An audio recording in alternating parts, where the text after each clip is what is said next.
may ñaan président de la république Bassirou Diomaye Faye premier ministre Ousmane Sonko ak monsieur le maire lii ñuy ñaan ci tur dëkk mooy décision bii ñu jël ba lu tiisi fit juróomi téeméeri parcelle ci biir Lendeng ancien régime bi dëkk bi def ko nañ ko annulé ancien régime bi dëkk bi ñoo fi lotissé juróomi téeméeri parcelle fii ñuy béyee waaye juróomi téeméeri parcelle boo ko lotissé fu ñuy béyee xanaa mooy yéen dem leen agressé ji surtout ay xale surtout ay jigéen ay baana ay serité di liggéey jàpp seen njàmbur nga xëy lotissé fi juróomi téeméeri parcelle bàyyi na coow loo xam ne fii nii kenn xam fu mu jëm moo tax nag tàllal loxo président njiitu réew mi nee na jub ak jubal ak jubbanti léegi nag moom woo nañu si jubbanti nag jubal amul fii jubbanti amul fii léegi dañ ko ëmb jubbanti lu fii li am fii décision bi ñu jël nañ ko arrière nañ ko arrêté station bi baaxu fi ndax ñi dañuy béy te essence ak gasoil ak mbéy mu te ànd li ay tappale dong la noo ngi gërëm ñëpp di gërëm bépp chef de quartier bi fi teew di gërëm mbooloo mi fi teew ku xool mbooloo mi ñu toogee xam ne li ñu dox jot leen te li première bi la de beneen bi ñuy ñëwaat mooy gën a ëpp doole noo ngi gërëm ñëpp. asalaamaaleykum mbooloo mi man la Soxna Awa Dramé dëkk Colobane Guy Marius di liggéeyee Lendeng ma ñëw fii nag tey jii ñu ànd di xeex li nga xamante mooy sunu suuf si ñu bëgg nangu. Lendeng mooy sunu entreprise mooy sunu société loolu la ñu mën a wax ndax fii la ñuy liggéeyee sunu ñàkk di jariñ suñuy waajur ak suñuy doom ak di si jariñ doomu aadama Njaay ak jullit yi tey jii liñ fi nar a def moom man damaa tiit sama morom tiit na ñun ñëpp ñu ngi yuuxu ndax lii nga xamante ne moo fi nar a jib su fi jibee Tëngéej pauvreté dugg na fi pauvreté dugg na fi ndax entreprise bu fayat lay doon société bu fay lay doon ndaxte ñun ñëpp xëy suba si ngay gàddu sa xott soo ñëw liggéey si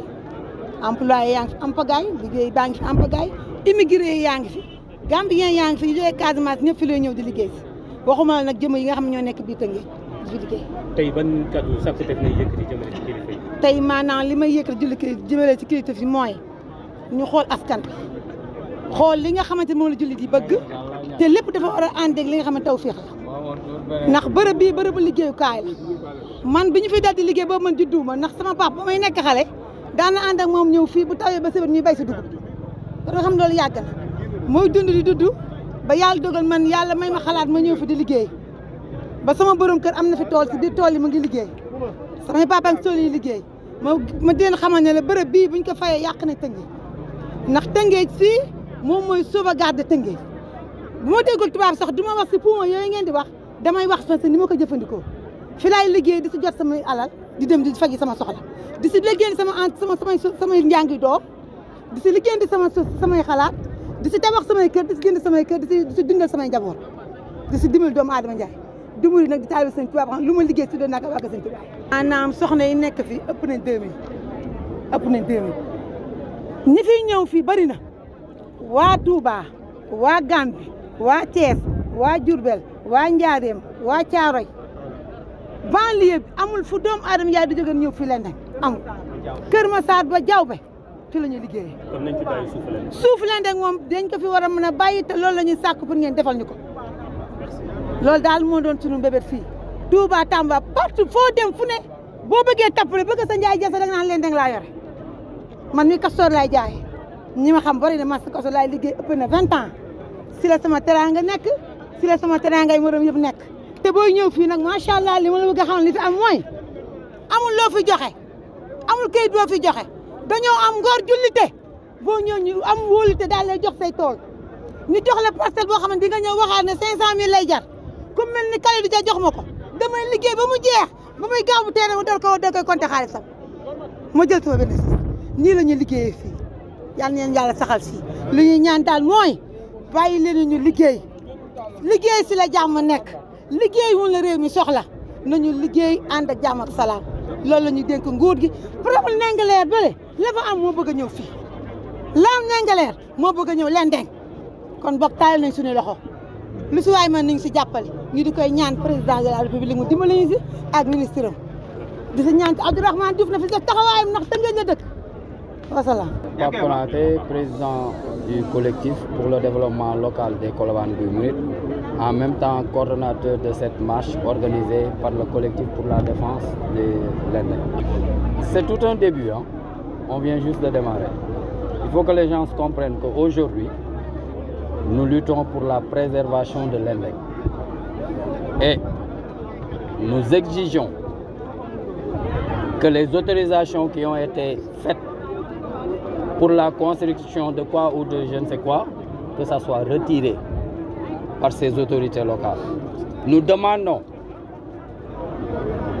au nouveau président de la République, à l'État du Sénégal, de venir régler ce nébuleux au niveau de Lendeng. Parce que des gens mal intentionnés se sont partagés le gâteau en pensant faire disparaître ce site qui écologiquement fait vivre les populations qui se sont levées aujourd'hui pour dire non. Non à la disparition de Lendeng. Parce que nous vivons de Lendeng. C'est notre poumon vert. À Rufisque en particulier, mais Colobane Guy Mouride, à Rufisque en général, mais Colobane Guy Mouride en particulier. Et c'est pour cela que les populations viennent dire à toutes ces personnes-là qui se sont partagées ce site, arrêtez, remettez tout ça, comme le dit le président de la République, Djoubal, les gens n'étaient pas dans le Djoubal, mais eux, on leur demande de venir faire du Djoubanti. Comme ce qui s'est passé sur les bandes de Filao, sur l'autorisation qui a été faite, le décret qui a été fait par le président de la République Macky Sall, que les gens ont attaqué parce qu'ils vivent de ça. Comme ce qui se passe à Lengueler, où une personne, une tierce personne peut se lever un jour, utiliser ses moyens et voilà, venir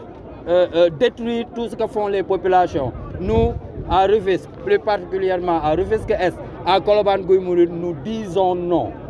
Faisons un appel à l'État du Sénégal de par ses démembrements. En premier, le préfet, on l'interpelle pour régler le problème de Lendeng. Aujourd'hui, on a fait une marche pacifique. Demain, ce sera autre chose. On ne vient que démarrer. On ne vient que de démarrer. Quand on parle d'une chose et qu'on ne nous écoute pas, on réagit. Il faut que ces autorités nous écoutent, qui mettent ce problème sur la table. Ils sont en train de rembler des ravins derrière pour avoir de l'espace où mettre les ravins. C'est-à-dire c'est des espaces très importants pour pour l'écoulement des eaux pluviales. Maintenant, s'ils remblaient tout ça pour avoir de l'espace pour mettre des terrains, demain, mais on va être dans le sinistre, nous, à Guy Mouride. Quand le ciel sera ouvert, on sera trempé. On sera trempé. Okay. Et c'est ce qu'on évite actuellement. Par rapport à la station, là, l'historique, on l'a connu. Hein? Le maire a signé une autorisation qui a fait qu'une personne a commencé à faire une station qui est incompatible avec ce que nous faisons. Dans cette zone de Lendeng, on ne peut pas l'appeler Zakaranda, on ne peut pas l'appeler Sérigé Extension. Je précise bien, c'est dans la zone des 56 hectares de Lendeng. La station, elle est incompatible avec le maraîchage. Les gens se sont levés. Maintenant, on demande cette autorisation qui a été signée par le maire, qui peut se tromper de bonne foi. On lui demande de surseoir à ça. On exige même l'annulation de cette autorisation, tout en sachant que tout ce qui devait se faire pour l'acceptation de cette autorisation ne s'est pas fait. Il y a du nébuleux dedans. On va attaquer non seulement le document de Pierre Mboup, mais ce n'est pas ce qui nous intéresse en amont. On va attaquer la décision du sous-préfet. Le sous-préfet qui, après une lettre circulaire, une autorisation du président de la République disant de déclassifier cette zone, de la mettre en zone non édificandi, agroécologique, un président de la République qui le dit, un préfet qui met un décret pour dire qu'effectivement, après le circulaire du président de la République, je mets un décret qu'on ne mette pas du ciment là-bas. Alors, par quelle manière et de quelle manière ou par quelle autorité il peut après abroger ces mêmes décrets en catimini et que les gens ne comprennent pas. On va attaquer cette décision parce qu'il n'a pas le pouvoir de le faire. On va attaquer. Et si cette décision, au niveau de la justice, sera attaquée et annulée, donc il n'y aura plus de raison d'autorisation ni de quoi que ce soit et cette station va disparaître. Le Pape Konaté, du président du collectif des 17 quartiers, CODEL, collectif pour le développement des Colobane Gouy Gui, mais en même temps le coordonnateur de cette marche, benen collectif bu juddu moko organisé moy collectif pour la défense de Lendeng. Waaw marche tay bi comme niñ ko xamé moy Lendeng da di zone bo xamé ni dafa am njëriñ ci askan gi ay nit ñoo xamé ni dañu bëgg jaay doole askan gi et li ci doy waar mooy biñ koy def dañ ko def di suuf kenn yëgul ay nit ñu fas yéene séddoo fii mbaykat yi nekk di nga béyee ay kilifa yoo xam ne ni ñoom ñoo ko waxtaanee fas yéene ko séddoo par benn lotissement boo xam ne ni moom la ki nga xam ne ni kilifa bi ñuy jiite moom la autorisé ba ñu gis fi benn station essence bu fi jip coow la yëgoon nañ ko si ay maraîchers yi ñu jàppoon mais nañu xam ne ni ñoom amuñu affaire ak maraîchers yi population yi aujourd'hui ñoom ñooy défendre Lendeng ñaari mbir moo tax ñuy défendre Lendeng mooy Lendeng moo tax ñun ñuy dund li ñu wër ñun ñi nga xam ne ni ñoo nekk Tëngéej mais bu ñu xalaatee Colobane Gouy Mouride mooy ay entreprise yoo xam ne ni ñoo ñuy lor Lendeng moo fi nekk di tax ñun ñuy noyyi nit ñi ñu ngi ci ginnaaw maanaam jaaykati suuf yi def seeni mbir ak seeni dil ba seddoo benn parti boo xam ne ni bu ñu bàyyee ñun fi mu jëm mooy Lendeng mooy disparaître te loolu la ñuy bañ parce que Lendeng njëriñ bi loolu la bi si des mooy li fi nekk comme emploi plus de 2000 et quelques emplois que ça soit direct wala indirect maanaam ñooñu la ñu bëgg ñu dem te ñooñu demuñu ci gaal yi defuñu naka su dul noonu te liggéey amul ci dëkk bi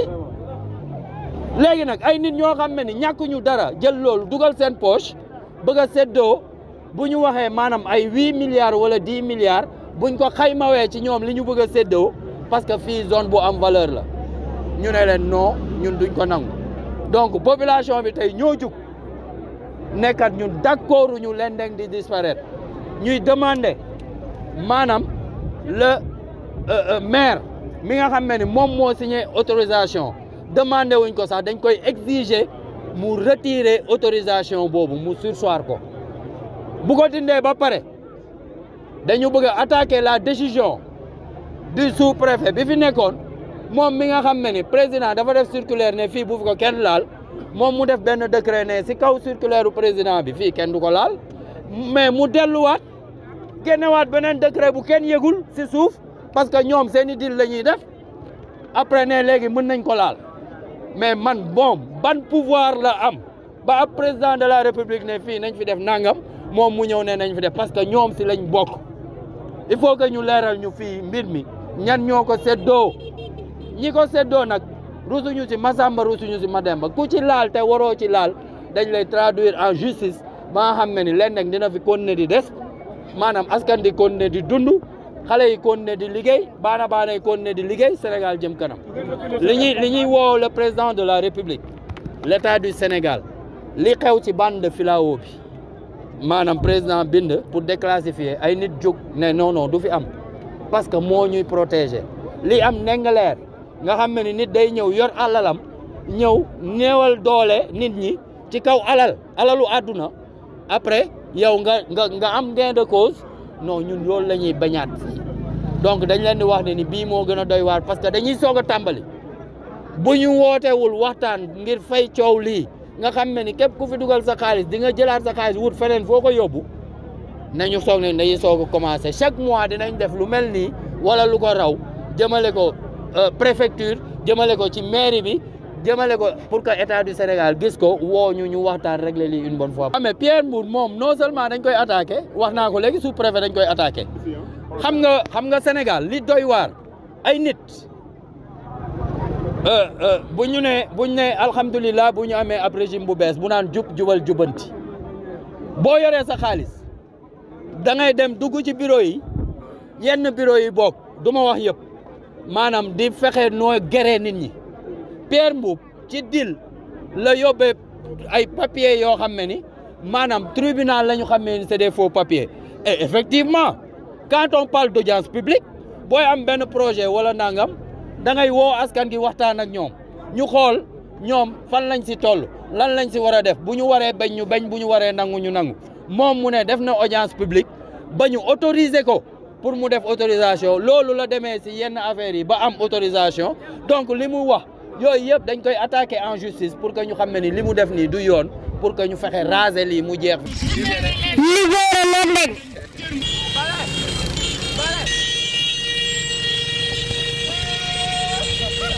am na booy bu am fii ah. libéré leen leen. libéré leen leen.